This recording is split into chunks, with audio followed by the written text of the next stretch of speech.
तो बिल्कुल साथियों, आप सभी का स्वागत है। और आप लोगों को मैं बता रहा था कि इस वर्ल्ड में अगर देखा जाए तो मात्र और मात्र तीन तरह की कैटेगरी के लोग पाए जाते, तीन कैटेगरी के।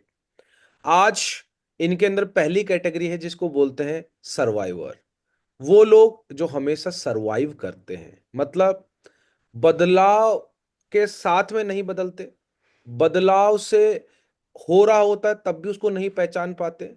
वो सब कुछ होने के बाद पछताते हैं और काश ये कर लेता, इस बात के ऊपर अफसोस करते रहते हैं। आप सभी को एग्जाम्पल मालूम है, नोकिया मोबाइल फोन सबने चलाया, लेकिन आज कितने लोगों के पास में है? सबसे बड़ा एग्जाम्पल है सर्वाइव।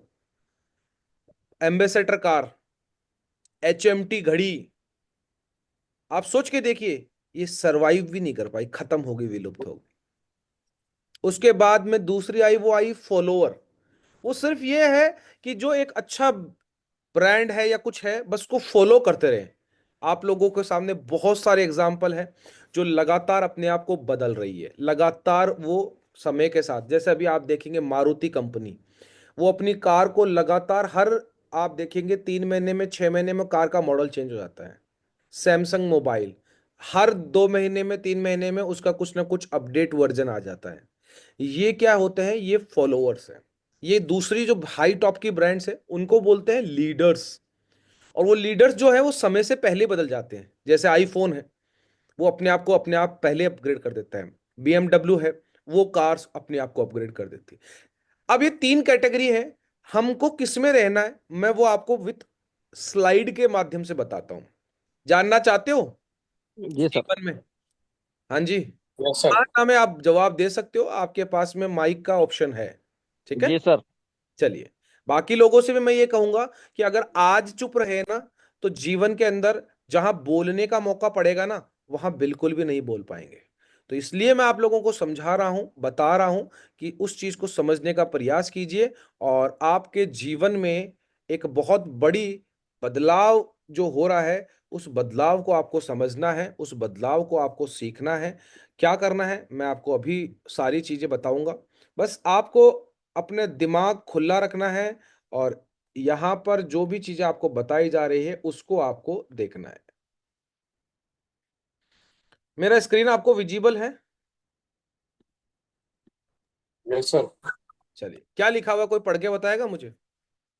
परिवर्तन परिवर्तन प्रकृति का नियम। प्रकृति का नियम। परिवर्तन प्रकृति का नियम है। तो मतलब हर चीज बदल रही है कि नहीं बदल रही है अब? हाँ जी। बदल गई। बदलिए सर। हमें अपने आप को और हमारे काम करने के तौर तरीकों बदलने की आवश्यकता है या नहीं है? हाँ जी, बिल्कुल। आवश्यकता। आवश्यकता है। लेकिन हम अभी भी वही सोच रहे हैं कि हम रोज कहीं ना कहीं नौकरी पे चले जाएंगे और हमारा काम चल जाएगा, हमारे बच्चों को भी नौकरियां मिल जाएगी और उनका भी काम चल जाएगा। मैं आपको एक बहुत बड़े बिजनेसमैन और सेल्फ मेड मिलेनियर की बात बता रहा हूँ, बिलेनियर की। इनका नाम है बिल गेट्स, और ये को फाउंडर है माइक्रोसॉफ्ट के। इन्होंने एक बात बोली कि if your business is not on internet, then your business will be out of business. अगर आपका व्यवसाय इंटरनेट पे नहीं है, तो आपका बिजनेस बिजनेस के मार्केट से बाहर हो जाएगा। यानी कि इसको हिंदी में समझे तो यह है कि बदल जाओ वरना बर्बाद हो जाओ। अब आपको एग्जाम्पल दूंगा, बहुत सारे एग्जाम्पल मैंने रात को देखे, समझे, और वो आज आपके साथ साझा करने जा रहा हूं। तो तैयार हैं आप वो एग्जाम्पल देखने के लिए, यस जो सर। नहीं बदले और बर्बाद हो गए? देख लो। जी सर। पह- जी जी पहला सर। एग्जाम्पल, ये एक फोर व्हीलर टू व्हीलर के क्षेत्र में बड़ी क्रांति आई थी कि टैक्सी होती थी, लोग बुकिंग करते थे, ऑटो और टेम्पो। और आज आपको बता दूं, ऐसे आज सैकड़ों ऐप बना दिए गए हैं, ओला, रैपिडो, इनड्राइव, उबर। आज बताइए, क्या टैक्सी वाले को इंतजार करना पड़ता है कि हमें इंतजार करना पड़ता है कि कोई ऑटो आएगा या टैक्सी आएगी, या टैक्सी वाले को इंतजार करना पड़ता है कहीं बैठा रहे कि भाई मेरे पास में कोई कॉल आएगी? आप ओला से उबर से बुक कर सकते हो कि नहीं कर सकते हो? बिल्कुल सर। कर सकते यस हो। सर। तो अब आप सोच के देखिए कि जो व्यक्ति पहले ये सोचते थे कि कस्टमर मेरे पास चल के आएगा, क्या वो सरवाइव कर पाएंगे? नहीं कर पाएंगे सर। आज कस्टमर के पास को जाना पड़ रहा है। देखना, एग्जाम्पल देखना। पहले आई थी ऑनलाइन की क्रांति। बहुत से लोगों ने रेलवे टिकट स्टेशन के बाहर आप देखेंगे रेलवे टिकट यहाँ बुक करी जाती है, ऐसा करके बहुत से लोगों ने रोजगार कमाया है। यहाँ पर रिजर्वेशन किया जाता है ना, बहुत से लोगों ने दिया है। अस्थायी तौर पे अपनी दुकानें करते थे, बहुत सारे एजेंट बन गए थे, लोकल बहुत सारे लोग थे। लेकिन आज देख लो साहब, ये रेड बस, यात्रा, यूटीएस, आईआरसीटीसी ऐसे ऐप आ गए कि आपको स्टेशन जाने की भी जरूरत नहीं है। तो सोच के देखिए, जो स्टेशन पे नौकरियां कर रहे हैं उन लोगों की नौकरियों को क्या होगा, सोच के देखिए। ये सब क्लासरूम में कोचिंग, पहले हम क्या करते थे कि हमें थोड़ा सा किसी सब्जेक्ट का नॉलेज होता था, हम हमारे घर पे ही एक छोटा सा बोर्ड लगा के आसपास के मोहल्ले के बच्चों को पढ़ाने लग जाते थे। आपने देखा होगा बहुत सारी कोचिंग, हमने भी कोचिंग करी थी, हम भी जाते थे वहां क्लासों के अंदर। आज आप देख लीजिए साहब, इतने सारे ऐप आ चुके हैं जो इंडिविजुअल है, अनअकैडमी, बाइजू, वेदांतु, और इसके बाद में तो जो कुछ कोचिंग सेंटर हैं बड़े जो अफोर्ड कर सकते हैं, उन्होंने अपने खुद के ऐप निकाल दिए।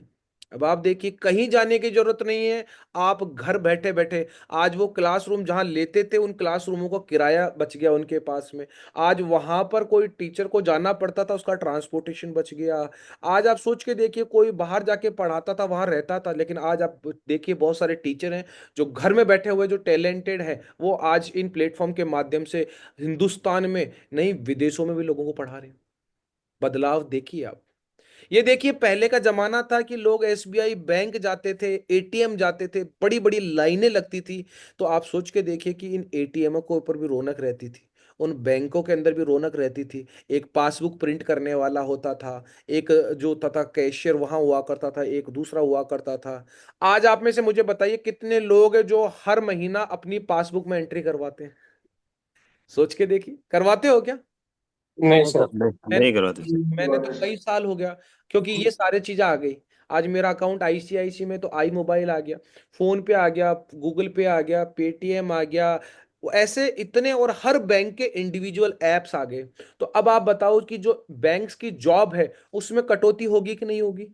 बिल्कुल होगी सर। होगी बिल्कुल। सर। समझिए, चीजों को समझिए। होटल जगत के अंदर, अभी मैं रमाडा होटल में रुका हुआ हूं।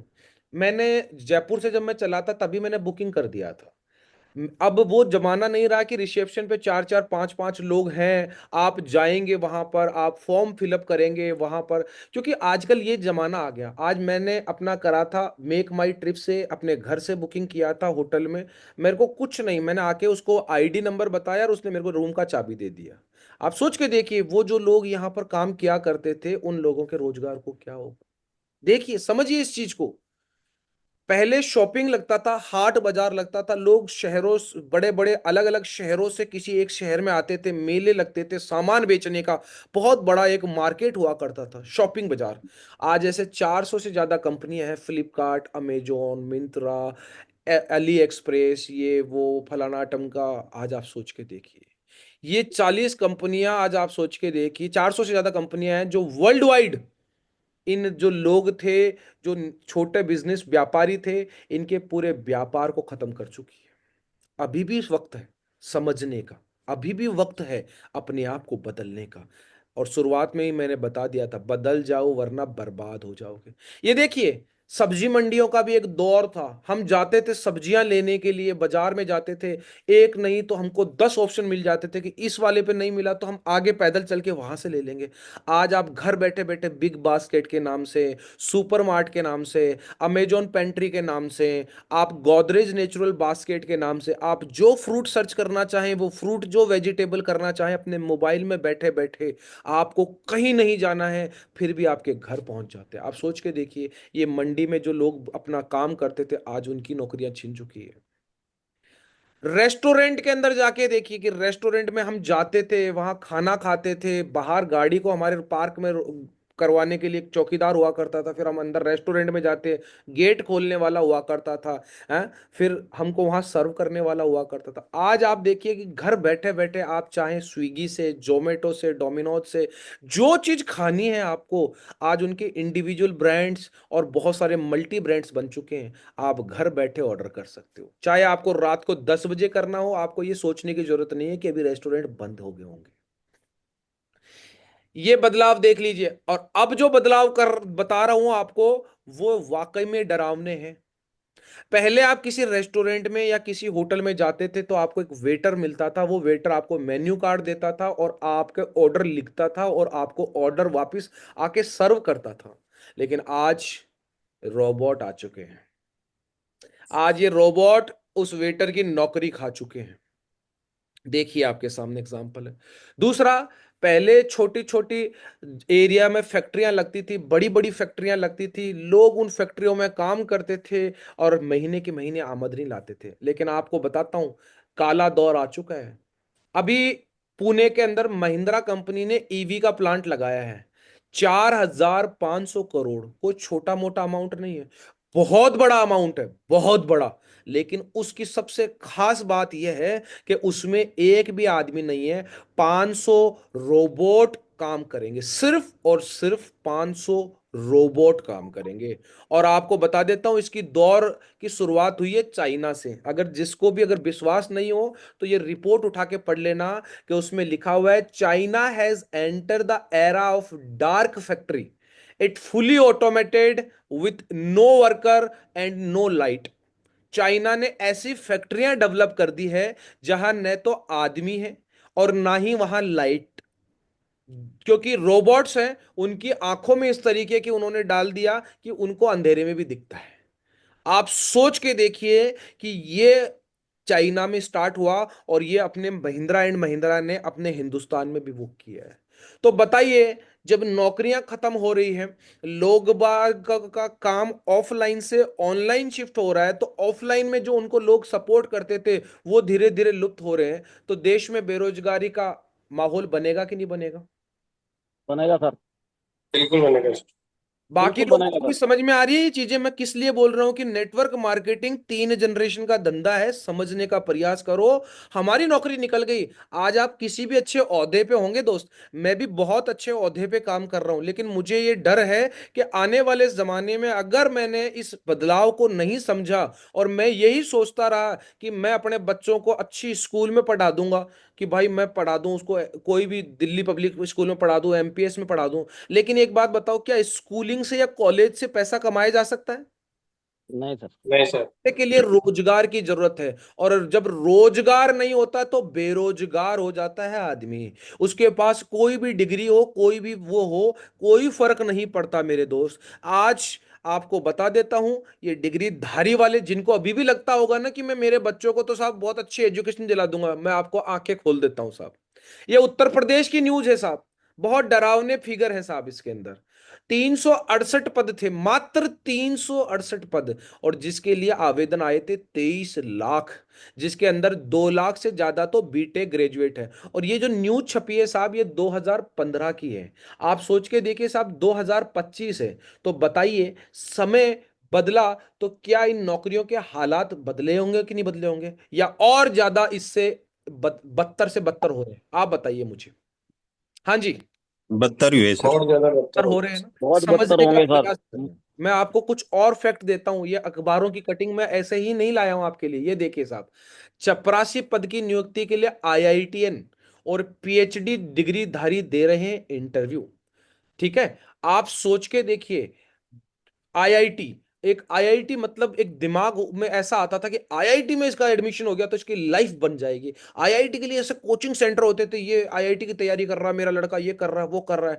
आज के दौर में भी जो व्यक्ति ये सोच रहा है कि अरे यार आईआईटी आईआईटी आईआईटी, सोच के देखिए साहब, पीएचडी धारी आईआईटी धारियों के क्या हाल हो रहे हैं। और उससे भी बुरी खबर जो अभी राजस्थान पत्रिका के अंदर आई थी, जयपुर एडिशन के अंदर आई थी, कि नौकरी नहीं ये जंग है। चपड़ासी की 53,000 पद के लिए 24 लाख आवेदन आए, जिसमें एमबीए करे हुए, master of business administrative, PhD आए थे। आप सोच के देखिए ये लोग, और इस भर्ती ने रिकॉर्ड तोड़ा था, फीस में जमा हुआ था करोड़ों का राजस्व। अगर लाखों लोगों की संख्या में युवाओं को चपड़ासी बनने के लिए मजबूर होना पड़ रहा है, तो ये केवल उनका नहीं, ये सब आप लोगों की जो सोच है, आपके विचार है, उन सब की पराजय है मेरे दोस्त। अब आप बताइए, क्या आप अपने बच्चों को इस तरीके से अपनी जिंदगी के अंदर बिलखते हुए, रोते हुए, या फिर बेरोजगार देखना चाहते हो? हाँ जी, कितने लोग हैं जो बोलते रहे साहब कि हमारी तो जिंदगी कट गई, हमें क्या करना है, उसकी किस्मत लेके आया होगा। कितने लोग हैं ऐसे ज्ञानी आदमी जो ऐसा सोच रहे हैं? हाँ जी, कोई है ऐसा व्यक्ति जो चाहता है? मैं आपको बोल रहा हूं, आप कितने सक्सेस हो, कितने बड़े विद्वान हो, कितनी बड़ी नौकरी कर रहे होंगे, लेकिन अगर औलादे नौकरी नहीं लगी, औलादों के पास धंधा नहीं है ना, तो आप असफल व्यक्ति की कैटेगरी में आ जाओगे, असफल व्यक्ति के। और उसका मैं आपको सॉल्यूशन बता रहा हूं। जानना चाहते हो क्या सॉल्यूशन है? इस डरावनी तस्वीर से अपने परिवार को, अपने बच्चों को बचाने का क्या सॉल्यूशन है? जानना चाहते हो? हाँ जी जी। सर। बिल्कुल बिल्कुल यस सर। सर। ये दो सर तीन आदमी जानना चाहते हैं या बाकी आदमियों ने अपने बच्चों के लिए बहुत सारे ऐसे, मतलब रजवाड़ों वालों की हालत खराब हो रही है भाई साहब। ये तनख्वाह वाले ऐसे चुप बैठ के मौन होकर अपने आप को, अपने जमीर को गवाही दे पाओगे? मैं जानना चाहता हूं, क्या आप इसका सॉल्यूशन जानना चाहते हो? हाँ यस सर। जी। जी यस सर। जी सर। Yes sir. जी सर। तो देख लीजिए, इसका मैं आपको सॉल्यूशन देता हूं। इसका सॉल्यूशन है साहब आज के समय में डायरेक्ट सेलिंग। डायरेक्ट सेलिंग का मैं हिस्ट्री भी बता दूंगा और आपको इसका आने वाला फ्यूचर भी बता दूंगा। जो चीज बताऊंगा एविडेंस के साथ बताऊंगा। पहली चीज, आज इस डायरेक्ट सेलिंग में एंट्री के लिए कोई पैसा नहीं लग रहा है, लेकिन अभी थोड़े दिन के अंदर आपको बता दूंगा कि आपके बच्चों को ये एडमिशन लेने के लिए इनके अंदर, क्योंकि ये वही दौर है जब हमारे पापा के, अगर या हमारे दादा के टाइम देखोगे, उस समय नौकरियों की नंबर्स ज्यादा थे और नौकरी करने वालों के कम थे। मेरे दादाजी ये कहते थे कि हमारे गांव में से किसी को नौकरी के लिए ले जाया जाता था ना, तो उस घर में चूल्हा नहीं जलता था। वो ऐसे बोलते थे। हमारे ताऊ जी लेक्चरर की जॉब छोड़े थे। हमारे गांव में बहुत सारे जो फौज की नौकरी छोड़ के आए थे, पुलिस की नौकरी छोड़ के आए थे, उनको जबरदस्ती भर्ती कर दिया था। तो आज बता रहा हूं, उस समय कोई कोस्ट नहीं थी। आज आप सोच के देखिए, चपरासी की भर्ती के लिए लोग अनएथिकल तरीके से लाखों रुपए देने को तैयार बैठे हुए। आज उस तैयारी को करने के लिए लाखों खर्च कर चुके होते हैं, फिर भी नौकरी नहीं मिलती है। तो यहां पर भी आज वो लग रहा है कि मात्र शॉपिंग से हो रहा है, लेकिन मैं बता देता हूं, आने वाले समय में वही होगा जो नौकरियों के साथ में हुआ था। आपके बच्चों को यहां लाखों रुपए की फीस देनी पड़ेगी। आज देखो साहब, अभी मार्केट में कोई जगह की जरूरत नहीं है, क्योंकि आप जहां हो वहां कर सकते हो। लेकिन अगर आप कोई धंधा खोलते हो तो आपको उस सेक्टर में जाना पड़ेगा। अगर आपको इलेक्ट्रॉनिक्स का आइटम बेचने तो इलेक्ट्रॉनिक्स मार्केट में बैठना पड़ेगा। अगर आपको सोने का माल बेचना तो सोने के क्षेत्र में जाके बैठना पड़ेगा। अगर आप ऑटोमोटिव का काम कर रहे हो तो ऑटोमोटिव उस एरिया में जाके रहना पड़ेगा आपको। लेकिन इस धंधे का है कि देखो, मैं अभी कहां बैठा हुआ हूं, आप कहां बैठे हो, कहीं पर भी कर सकते हैं। नो एम्प्लॉय, आज कोई भी आप एम्प्लॉय नहीं हो साहब। बाहर की दुनिया में मैं बहुत ट्रैवल करता हूं, मुझे मालूम है एम्प्लॉय को तनख्वाह देते हुए काम नहीं कर रहा है वो। लेकिन यहां पर मैं अपनी मर्जी से कर रहा हूं, क्योंकि मुझे मेरे बच्चों का फ्यूचर बनाना है, अपनी जिंदगी को बदलाव लाना है। मेरा खुद का टाइमिंग है साहब, मैंने कहा 6:30 बजे, मेरे को 7:30 बजे स्विमिंग पूल में जाना है तो जाना है। मैं 1 घंटा अपना काम करके स्विमिंग पूल में चला जाऊंगा। लेकिन नौकरी में अगर मुझे बोला कि ये है, तो लोगों को 2 दिन तक नहाने की वो नहीं टाइम मिल पाता है। सोच के देखना मेरे दोस्त। पैसिव इनकम का सोर्स है मेरे भाई, पैसिव इनकम का सोर्स। आज जितने नौकरी में जो नाच हो रहा है ना, उतने दिन ही पैसा मिलेगा। जिस दिन आप नाचने लायक नहीं बचे ना, उस दिन पैसा नहीं आएगा। और 0% रिस्क है इस बिजनेस के अंदर। आप अपने बच्चे को आईआईटी करवाने के बाद फिर चपड़ासी में भर्ती कराओ, क्या वो रिस्क नहीं है? वो एमबीए करवाने के बाद उसको नौकरी ना मिले, वो रिस्क नहीं है? लेकिन यहां एक शॉपिंग करके अगर आप काम कर लो, रिस्क कुछ भी नहीं है मेरे दोस्त। आपके पास में है, ये आपने बहुत बार देखा होगा। और ये डिस्ट्रीब्यूशन का जो तरीका है, यही होगा और यही हकीकत है। आपको डायरेक्ट सेलिंग का भविष्य या हिस्ट्री में आपको समझा देता हूं। 5 मिनट लगेंगे समझने वाले को, नहीं तो 50 साल का होके भी नहीं समझेगा। डायरेक्ट सेलिंग का इतिहास आज का नहीं है मेरे भाई। हम इस पैनल पे बैठे हुए हैं ना, हम में से किसी का जन्म नहीं हुआ था, उसके कई सालों पहले नेटवर्क मार्केटिंग की शुरुआत हो चुकी थी। सबसे पहले जो डायरेक्ट सेलिंग आई थी, नेटवर्क मार्केटिंग जिसको बोला जाता है, वो आई थी 1886 में। कोई बैठा हुआ है यहां पर 1886 वाला? देख लेना। कईयों के तो जन्म से 100-100 साल, 150-150 साल पहले इस संस्था की स्थापना हो चुकी थी। और सबसे पहले जो आई थी, वो कंपनी का नाम था इवोन। और वो इवोन जो थी, वो एक परफ्यूम की कंपनी थी, जिसको एक लेडी थी PLB उसने शुरुआत करी थी और वो घर घर जाके परफ्यूम बेचती थी और उसको इतना जबरदस्त बेनिफिट हुआ कि ये डायरेक्ट सेलिंग नेटवर्क मार्केटिंग के इतिहास में आज भी इसका एग्जाम्पल दिया जाता है। क्योंकि देखो दोस्त, हर काम में, दुनिया में कोई भी इंडस्ट्री हो, उसके हर काम में पैसा लगता है। R&D में पैसा लगेगा, मशीनरी में पैसा लगेगा, मैन्युफैक्चरिंग में पैसा लगेगा, लेकिन एक सेल्स ही ऐसा प्रोफेशन है जो पैसा लेके आता है, जो पैसा कमाता है। आज हमारी नौकरी के अंदर जो हमारी तनख्वाह मिल रही है वो हमारे सेल्स के बंदों की वजह से मिल रही है। इसलिए सेल्स का प्रोफेशन जिसको समझ में आ गया वो आदमी जीवन के अंदर बहुत आगे जाएगा। 1991 में यूएस आज वर्ल्ड की नंबर 1 इकोनॉमी है। यूएस, हम 4th नंबर पे हैं। यूएस की बात कर रहा हूं, अमेरिका की। उसने डायरेक्ट सेलिंग एसोसिएशन फंड लागू कर दिया था 1991 के अंदर। और 1930 में बताते हैं कि लोग, जब वो 1886 में वो आता, 30 में बताया था, 30 में इस प्लान को जो जानकारी देते थे उसको उस समय बोलते थे पार्ट प्लान मेथड। और 1951 में एक और कंपनी आ गई थी जिसका नाम था टपरवेयर। आज भी ये चलती है, ये टिफिन प्लास्टिक की चीजें बनाती है। और टपरवेयर जो है ये बहुत बड़ी डायरेक्ट सेलिंग इंडस्ट्री बनी थी। उसके बाद बता देता हूं, 1978 के अंदर FWDSA world federation direct selling association का गठन हुआ था, जिसके अंदर 12 डायरेक्ट सेलिंग एसोसिएशंस थे। सोच के देखना, 12 सेलिंग। और ये वर्ल्ड 12 एसोसिएशन के अंदर हिंदुस्तान नहीं था, इसमें था अमेरिका, चाइना, जापान, ऐसे अलग अलग कंट्री थी। और आज इसके अंदर सैकड़ों कंट्रियां आ चुकी है, वो भी मैं आपको बताऊंगा।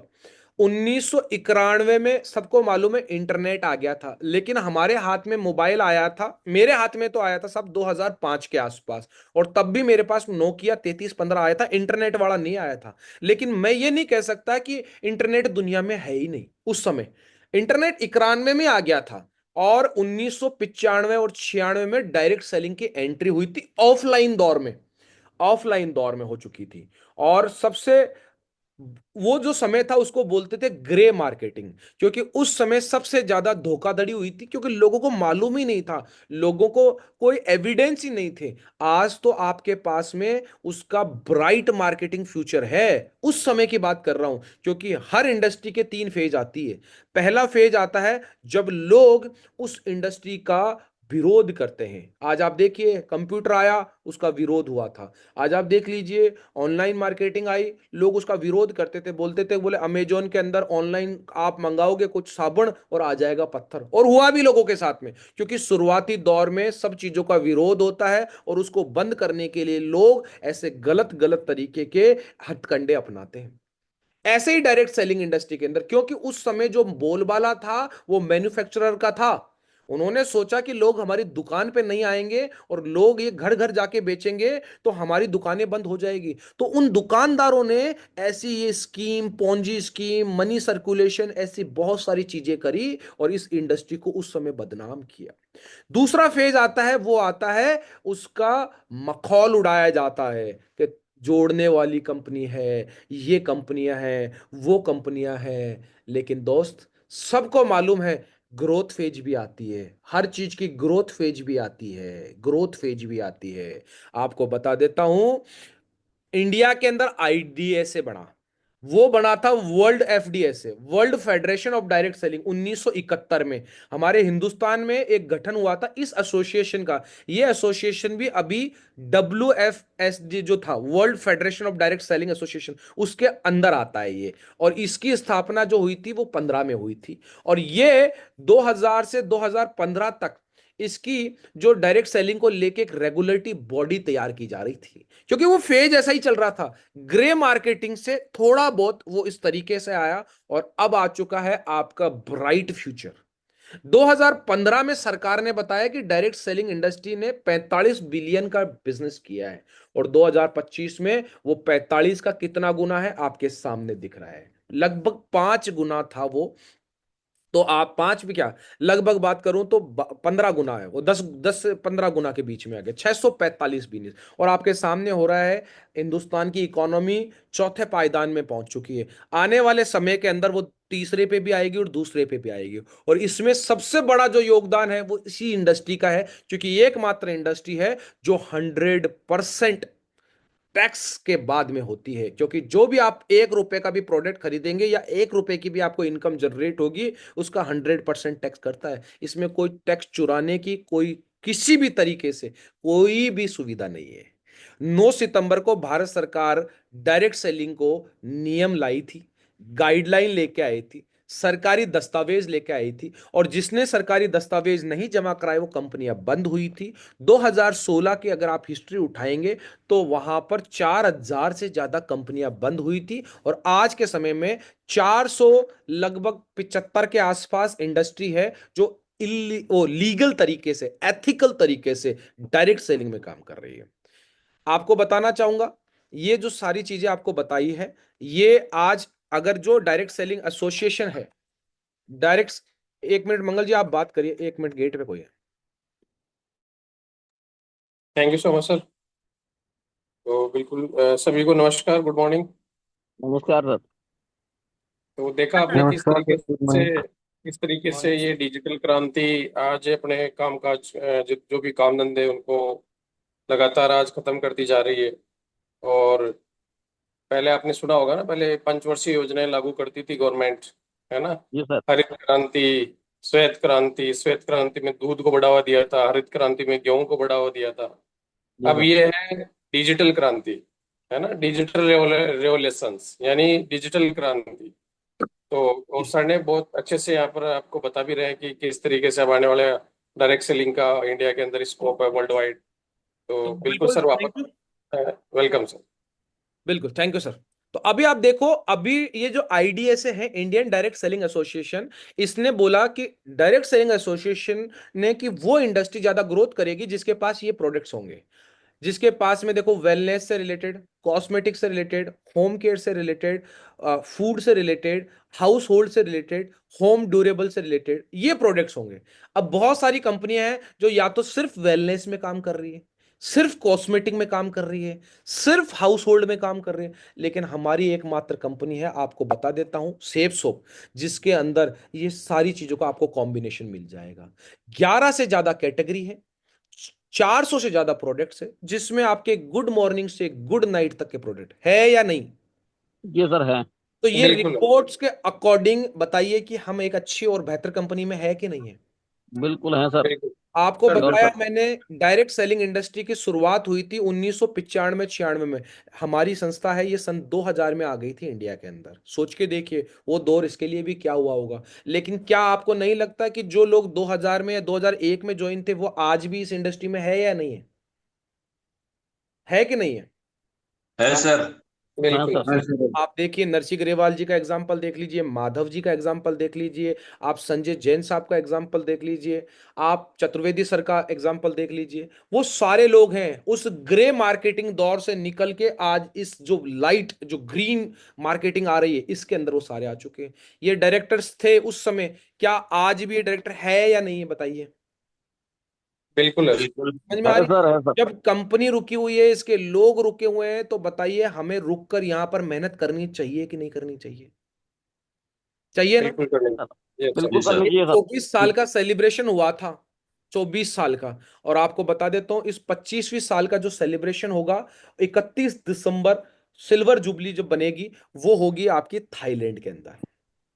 आप में से कोई भी व्यक्ति थाईलैंड चल सकता है। आपके पास दो ऑप्शन है। पहला ऑप्शन तो यह है कि आप यहां से, टारगेट निकला हुआ है, उस टारगेट को करके निकल सकते हैं। दूसरा, अभी फिर से टारगेट आएगा, अगले जुलाई के बाद से नया टारगेट निकलेगा, उसको भी आपके पास मौका है। इन दोनों टारगेट में दूसरा मौका आपके पास क्या है, अगर आज आप गोल्ड या पर्ल के आसपास है तो आप कोरल बनने की सोचिए इस साल के अंत तक।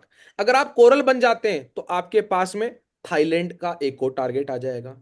तीसरा ऑप्शन क्या है आपके पास में, तीसरा ऑप्शन है कि आप मेहनत कर रहे हैं, टारगेट नहीं कर पाते, लेकिन अगर आप यहां से 50,000 रुपया कमा लेते हैं आने वाले इस 7 महीने में, अभी चल रहा है आपका मई, दिसंबर तक अगर आप 50,000 कमा लेते हैं, आप उस 50,000 रुपए को यहां पर लगा के इस संस्था के माध्यम से 7 दिन थाईलैंड ट्रिप जा सकते हैं, और वहां पर इस सेफ सोप इंडस्ट्री के जो लीजेंड्स हैं, जो यहां पर कई सालों से काम कर रहे हैं, उनके साथ में 9 वर्ष का आनंद ले सकते हैं और उस ऐतिहासिक मूवमेंट का हिस्सा बन सकते हैं। तो चलना चाहिए कि नहीं चलना चाहिए, बताइए। हाँ जी, चलना चाहिए सर। चलना चाहिए। जी सर।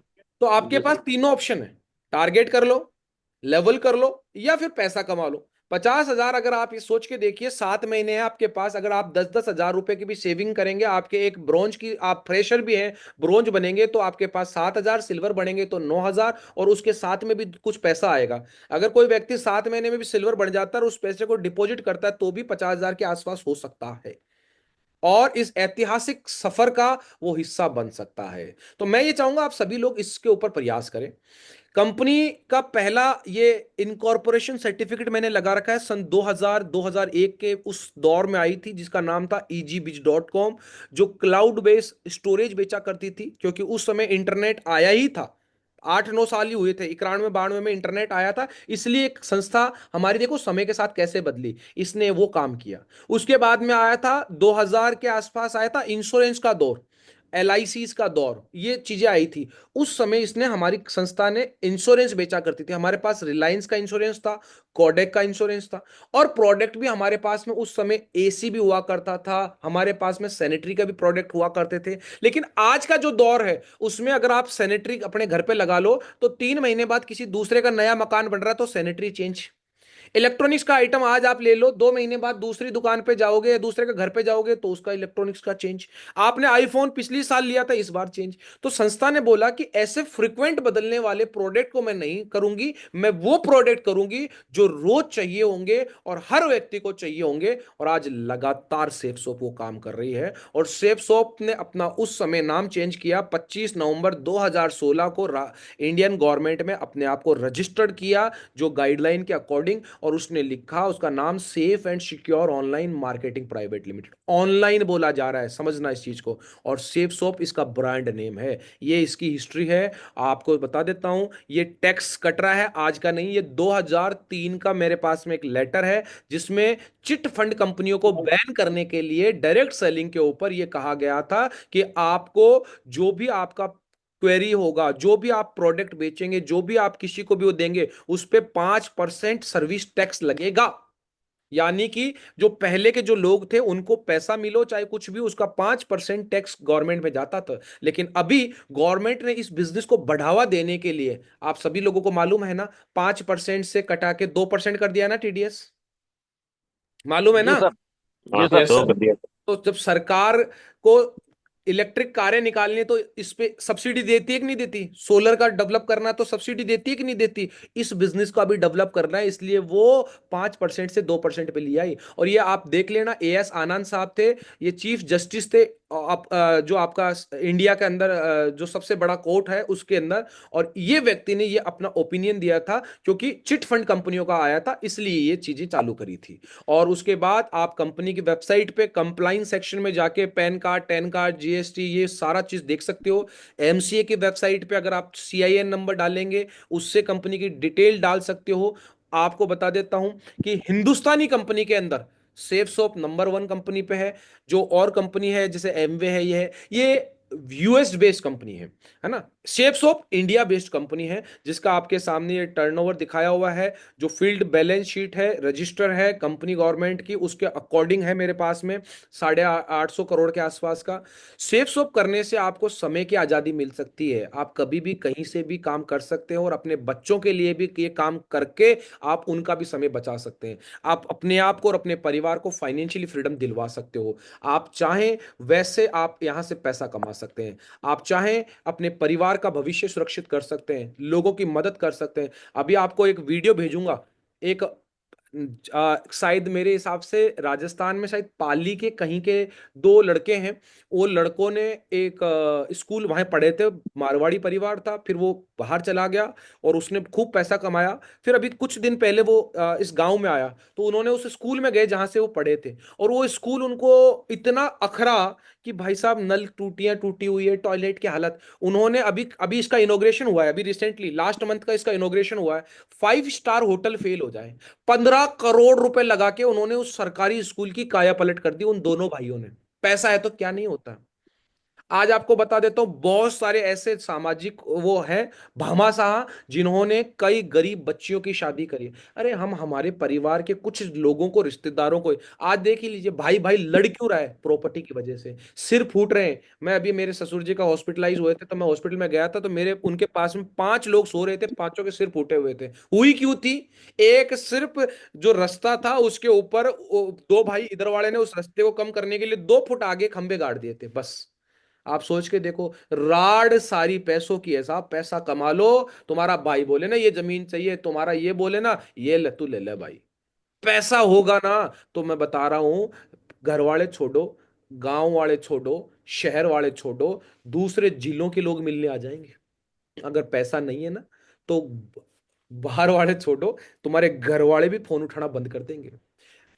आदमी के हस्बैंड की औकात नहीं होती अगर वो पैसा नहीं कमाए तो। सोच के देखना मेरे दोस्त, यहां से पैसा कमा के आप क्या कर सकते हो? देखो, आप अपने परिवार के साथ देश विदेश की यात्रा कर सकते हो। अभी इंडिया के अंदर मैं अपनी फैमिली के साथ घूम रहा हूँ, बहुत जल्द आपके सामने यहां से मैं दिखाऊंगा अपनी फैमिली के साथ में फॉरेन ट्रिप्स के ऊपर, और उस 1100 लोगों के इवेंट का मैं हिस्सा बनूंगा। आप देखना दोस्त, सपनों की घर और गाड़ी आज हमारे सीनियर्स बिजनेस के माध्यम से ले रहे हैं। नहीं तो लोग, पापा के मकान था, 2 बेटे हो गए उसके, 2 बेटे ने एक नीचे वाला फ्लोर दे दिया, एक ऊपर वाला फ्लोर दे दिया, अब उनके दो दो बेटे हो गए, अब क्या करें?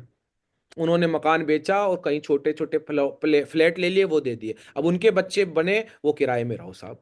लेकिन यहां से ये हो सकता है, व्यक्तिगत विकास हो जाएगा, आप लोगों की जिंदगी बदलने वाले काम में हो। मैं लोगों की जिंदगियां बदल रहा हूं, मुझे सुकून मिलता है उस परमपिता परमेश्वर को ये कहने में कि भगवान तूने मुझे इंसान बनाया है। आज मैं सिर्फ और सिर्फ एक जानवर की तरह सिर्फ अपने लिए नहीं जी रहा हूं, आज मैं लोगों के लिए मेहनत कर रहा हूं, आज लोगों को सफलता के उस रास्ते पे लेके चल रहा हूं। आज बहुत से लोग हैं जो छोटी छोटी बातों की वजह से अपने जिंदगी को बर्बाद कर लेते हैं। मेरी बीवी नहीं मानती, मेरे बच्चे नहीं मानते, मेरे से कोई ज्वाइन नहीं हो रहा। अरे समझने का प्रयास करो साहब, तुम्हारी जो नौकरी मिली है उसके लिए तुमने 20 साल दिए, 20 साल।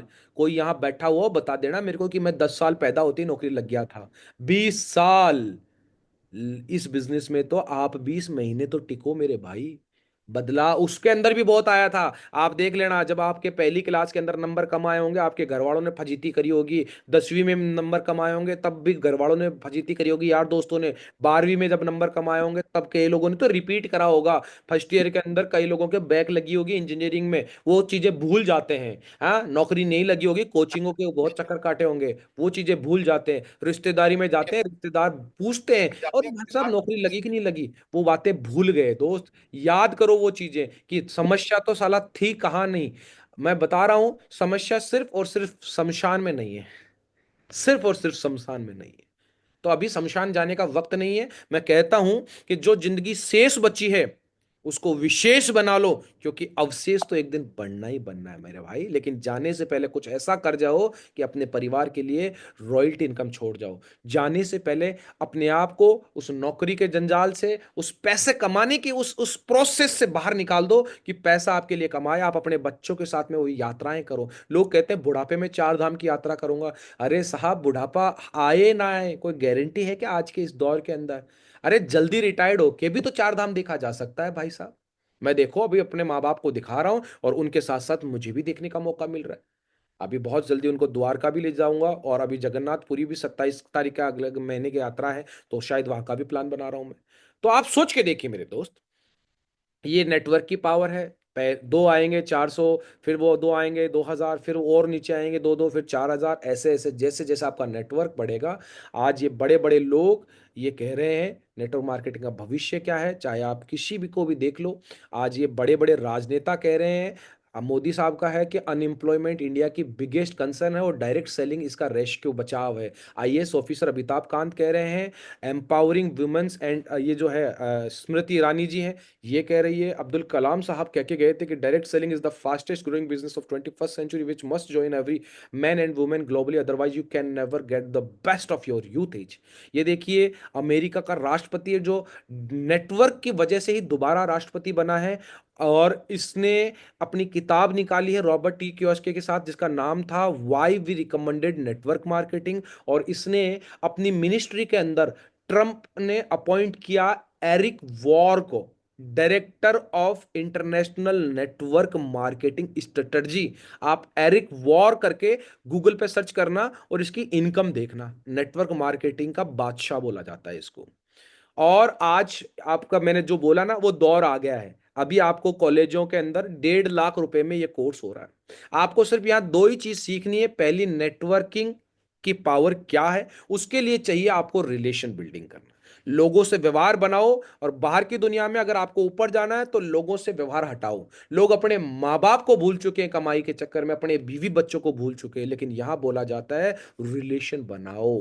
अनजान लोगों से भी, जान पहचान से भी रिलेशन बनाओ। और दूसरा, अपना कम्युनिकेशन स्तर सुधारो। किसी को भी अपशब्द बोलना, गलत विचारों का आदान प्रदान वो छोड़ दो। एक अच्छा इंसान बन जाओ, आपकी जिंदगी बेहतरीन हो जाएगी।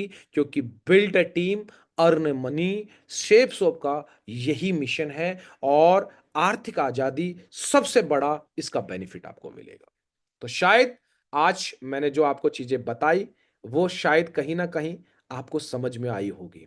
अब मैं आप लोगों से जानना चाहता हूं आपके विचार और आपके कमिटमेंट।